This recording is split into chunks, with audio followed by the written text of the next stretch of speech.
Hello everybody, today I'll be ranking all 23 Salt and Sanctuary bosses based on difficulty, and the way that I'm gonna be testing that out is by making a tier list. F being the easiest and S the hardest. If you watched my previous video on Salt and Sanctuary, you would know that I said that the bosses in this game are not really that hard. And so because of that, I'm gonna be factoring in their design as well. So let's not waste any more time and jump straight into the tier list.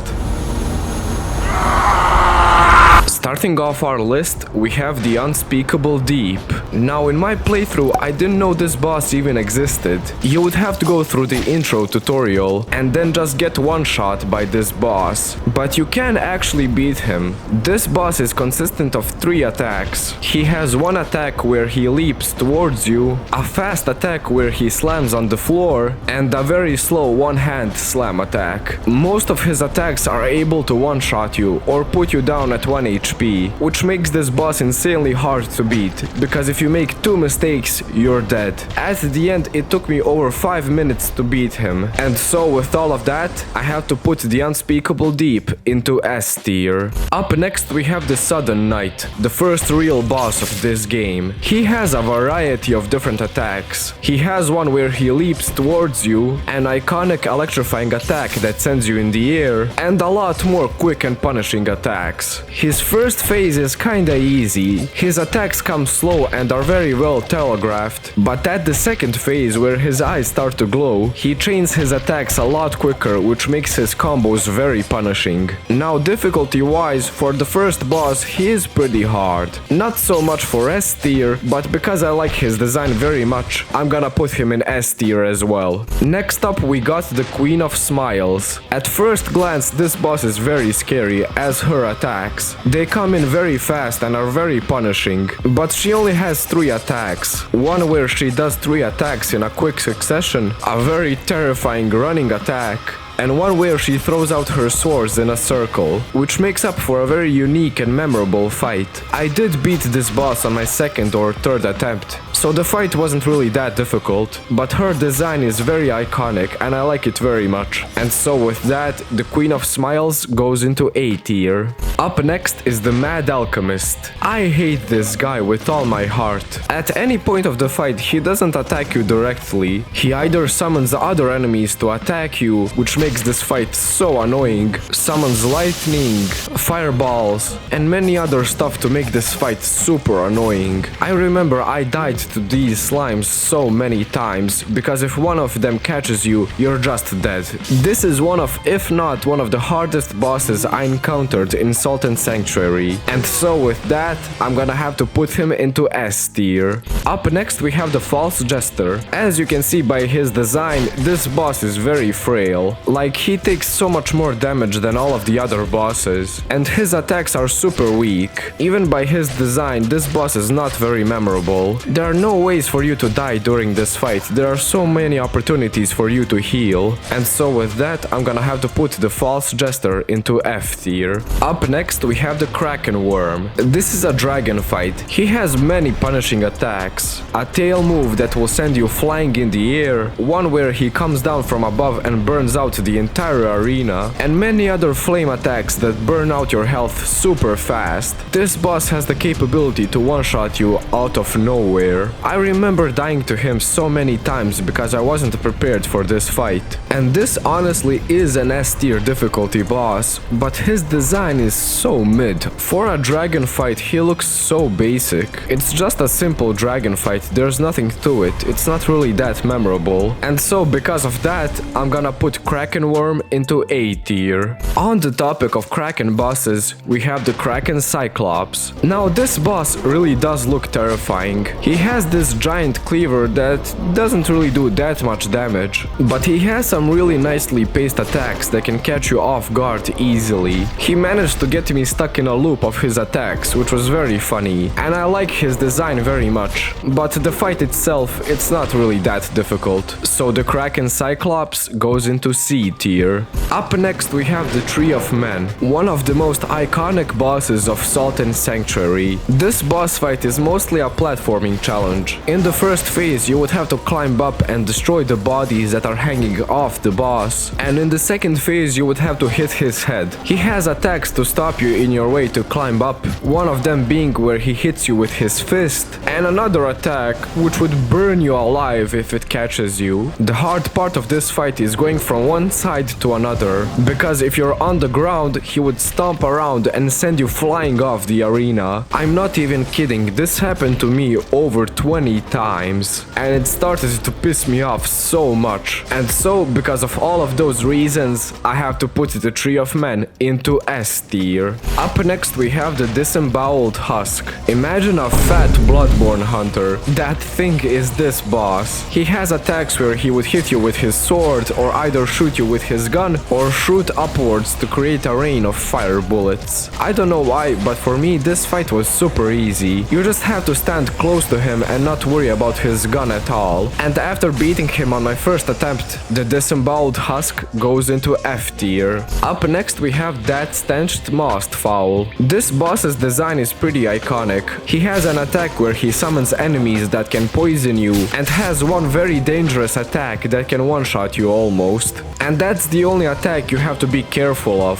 because his minions don't do any damage. The only problem they give you is that they can poison you, but at this stage of the game you can clear off your poison super easily. And with all of that, I have to put that Stench Mossfowl into C tier. Up next we have the Untouched Inquisitor. This is a boss that's located in the Dome of the Forgotten, which you can get access to in the early game. I came to this area in the late game, so every boss here was super easy for me. So I'm probably gonna focus more on their design, and his design is very memorable. And so with all of that, I'm gonna put the Untouched Inquisitor into B tier. The third lamp is another boss in the Dome of the Forgotten. He has various different elemental attacks. He has a tail attack which can poison you, he can shoot lightning at you and stuff like that. Although he has various different attacks and is pretty difficult, I really don't like his design. Like, yeah, sure, it is pretty unique that he has a tail of a scorpion, a head of a bird and stuff like that, but he didn't really fit into the Dome of the Forgotten vibe. He is super cool, but he does not fit into this area at all. And so with that, I'm gonna have to put the third lamp into C tier. Up next we have the Bloodless Prince. This is just a giant with a giant HP pool, with very slow attacks that should deal a lot of damage, but his hits are so weak, and I could not even enjoy his design because he is so fucking big. And after beating him on my first try, I'm gonna have to put the Bloodless Prince into F tier.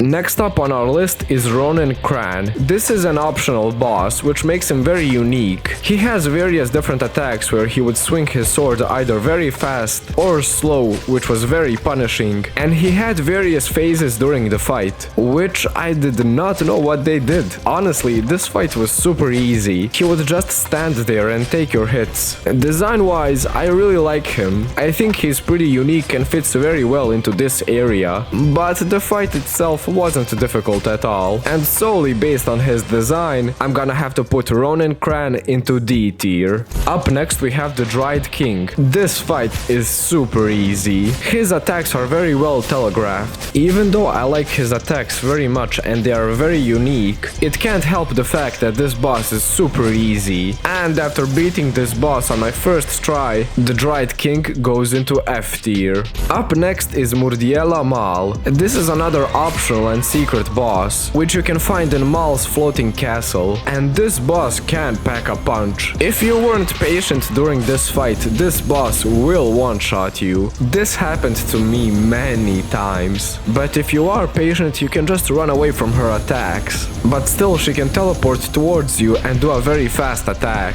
Yeah, she can still pack a punch, but after a few attempts you can understand her attacks pretty fast. And so with that, Murdiela Mal goes into B tier. Up next we have the Coveted. At first glance you may think you're just fighting a giant axe, but then two ghosts appear, one wielding the axe and another that throws magic at you. For a gang fight, this wasn't very enjoyable. You would have to wait around until this ghost throws his axe, attacks, because the only way to deal damage to them is by hitting the axe, which sucks very much. But at the end of the day, this fight is super easy and not memorable at all. And so with that, the coveted go into F tier. Karshju the Cruel. Man, did they really nail everything with this boss. No pun intended. But everything from his design reminding me of Gravelord Nito, and his attacks which pack a very powerful punch. This makes up for a very hard and memorable boss. There are a few attacks that are easily dodgeable, like the one where he pulls out the swords from the ground, but still some of his attacks are very punishing. And I remember it took me a while to beat this boss. And so with everything said, I'm gonna have to put Karshju the Cruel into S tier.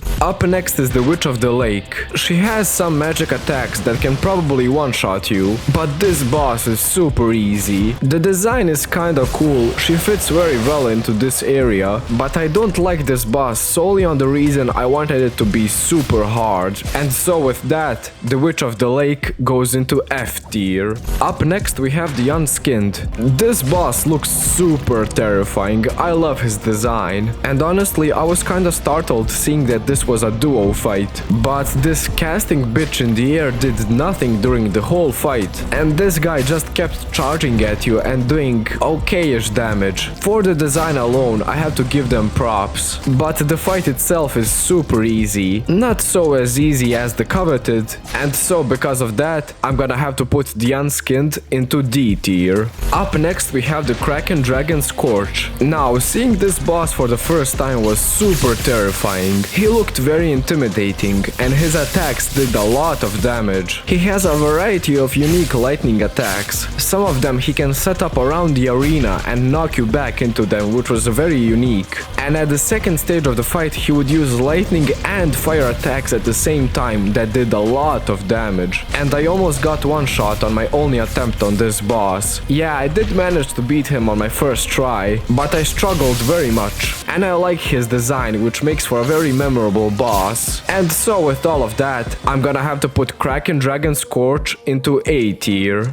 Up next we have the Forgotten King. This is another optional and very well hidden boss fight that I highly recommend you do during your run, because this is the best gank fight in this game. One of them would put constant pressure on you during the whole fight by using jump attacks constantly. One of them would use his giant sword to deal massive damage, and the third one would cast spells during the entire time. The spells aren't doing that much damage, but they were mostly there to crowd control me. But honestly, after killing only one of them, the other two became super easy. And when I left the mage caster alone by himself, the fight became super easy. Although this fight isn't very hard, the design of them I like very much, and the fight is very unique in itself. And so with that, I'm gonna have to put the Forgotten King fight into B tier. And now for the final boss of Salt and Sanctuary, the Nameless God. For being the final boss of the game, this fight was super easy. I know I was level 100 and had the best weapon in the game, but this fight was just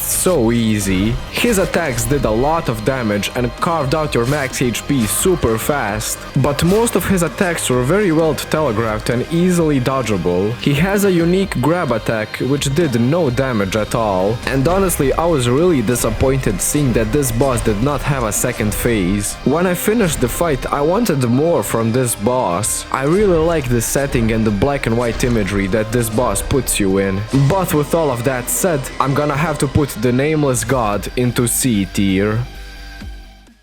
I hope you guys enjoyed this tier list. If there's something that you don't agree on, let me know in the comments below. I'm gonna do more Salt and Sanctuary content because I like this game very much. And if you wanna see that, make sure you like the video and subscribe, because the majority of people watching my videos are not subscribed. Thank everybody so much for watching, and I'll see you next time. Bye!